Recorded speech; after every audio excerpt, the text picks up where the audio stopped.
Tuhan memberkati engkau dan melindungi engkau.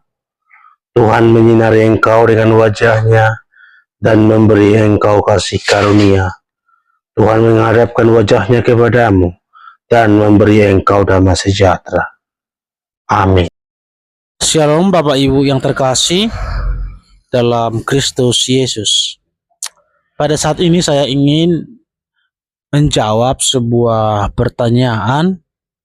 Pertanyaannya demikian, apakah kita bisa berdoa kepada pribadi Roh Kudus? Saya ulang sekali lagi, apakah kita bisa berdoa kepada pribadi Roh Kudus?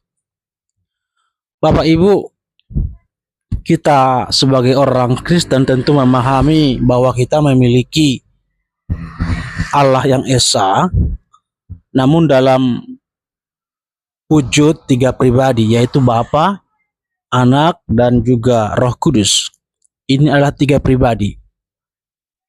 Nah, muncul di dalam pertanyaan ini yaitu bahwa apakah kita bisa berdoa kepada pribadi Roh Kudus, atau lebih lengkapnya apakah kita bisa berdoa kepada pribadi Roh Kudus dan juga pribadi Bapa? Karena tadi saya katakan bahwa kita mempercayai bahwa kita memiliki Allah yang Esa, namun dalam wujud 3 pribadi, itu Bapa, Anak, dan Roh Kudus. Bapa, Anak atau Yesus ya, dan juga Roh Kudus. Selama ini kan kita memahami bahwa ketika kita berdoa, kita selalu berdoa di dalam nama Yesus, dan tentu itu adalah pribadi Anak. Nah, muncul dalam pertanyaan ini, apakah kita bisa berdoa dalam nama Roh Kudus maupun juga di dalam nama Bapa? Bapak Ibu yang terkasih, memang kalau kita menelusuri Alkitab, kita bisa melihat di sana bahwa sekalipun kita mempercayai wujud Allah yang kita sembah dengan wujud 3 pribadi, tapi mereka memiliki peran masing-masing, yaitu contohnya Bapa sebagai pencipta, Anak sebagai atau Yesus sebagai penebus, ya, penebus kita dari dosa, dan Roh Kudus juga sebagai penolong yang membantu kita di dalam segala keluhan kita. Namun dengan memiliki spesifikasi tentang pekerjaan itu, tentu bukan berarti ya ketika Bapa mencipta maka Anak berpangku tangan atau Roh Kudus juga berpangku tangan, atau ketika Yesus yang datang ke dalam dunia ini yang berinkarnasi, Anak yang berinkarnasi, maksud saya Anak yang berinkarnasi, tentu Bapa dan Roh Kudus juga tidak berpangku tangan ya. Makanya kita bisa melihat ketika Yesus dibaptis, Bapa berkata, inilah Anakku yang kukasihi, dan pada saat itu juga Roh Kudus hadir melalui dengan simbol burung merpati pada saat itu. Nah, demikian juga Roh Kudus ya, sekalipun ketika Yesus mengirimkan seorang penolong dan pada saat ini terjadi kepada kita, bukan berarti Bapa dan Anak juga berpangku tangan, tidak. Ya, sekalipun mereka memiliki spesifikasi tentang pekerjaan, tetapi mereka saling di dalam pekerjaan masing-masing. Nah, Bapak Ibu, kembali kepada teks ini. Kalau begitu, apakah kita bisa berdoa kepada Roh Kudus atau kepada Bapa?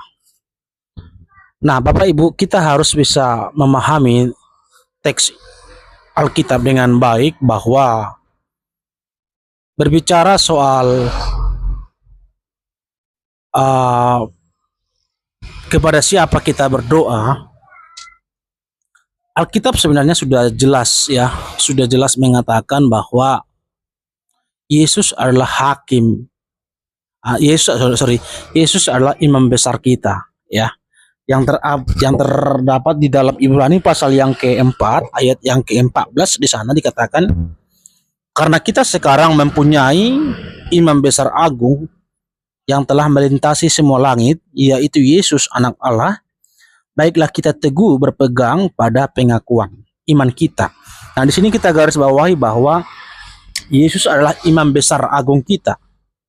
Nah, di dalam perjanjian lama, konteks perjanjian lama, para imam-imam tentu menjadi wakil bangsa Israel ketika menghadap Allah. Jadi yang namanya imam pasti menjadi wakil menghadap Allah.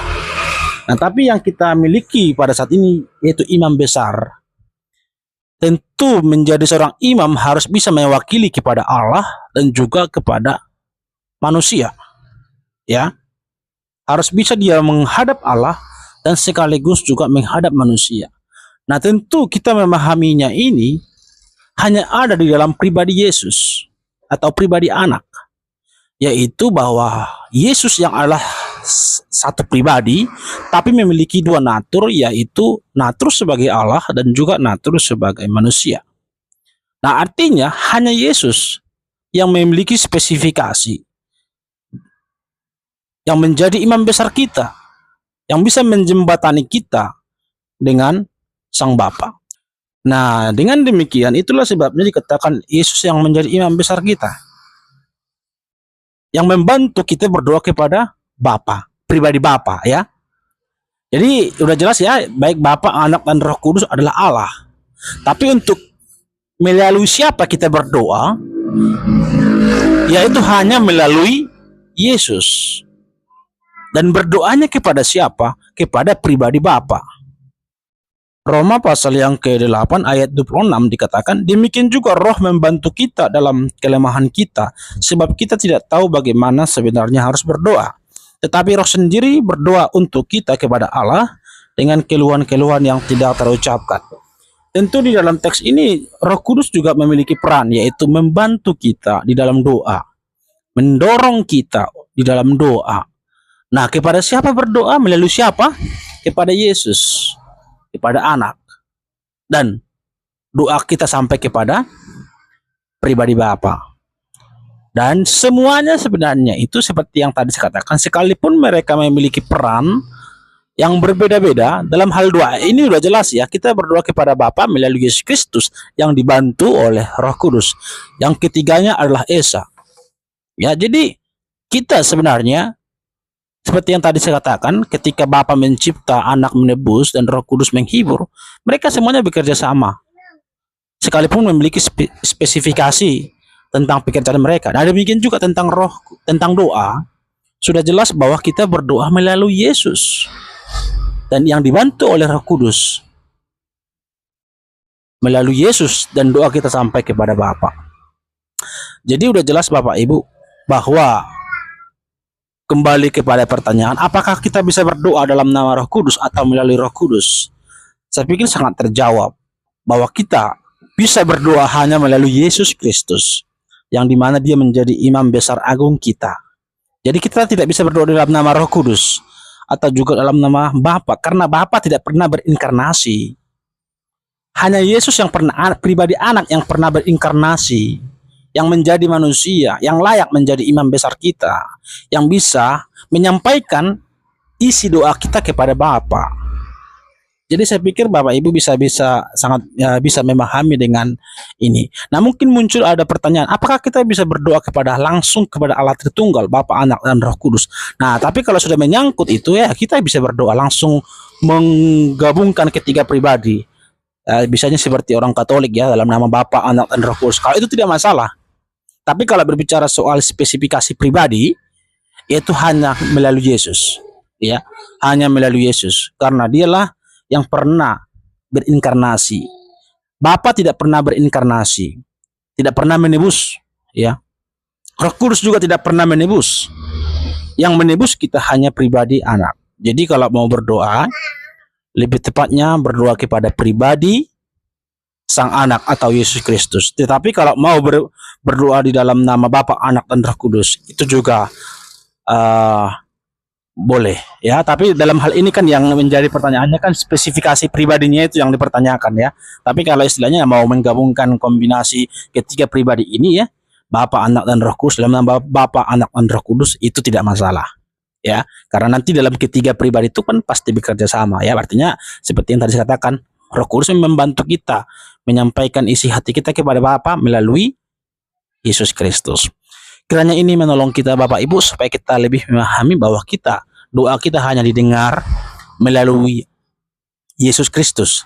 Kalau berbicara soal spesifikasi atau oknum atau pribadi. Kiranya ini menolong. Tuhan Yesus memberkati. Shalom.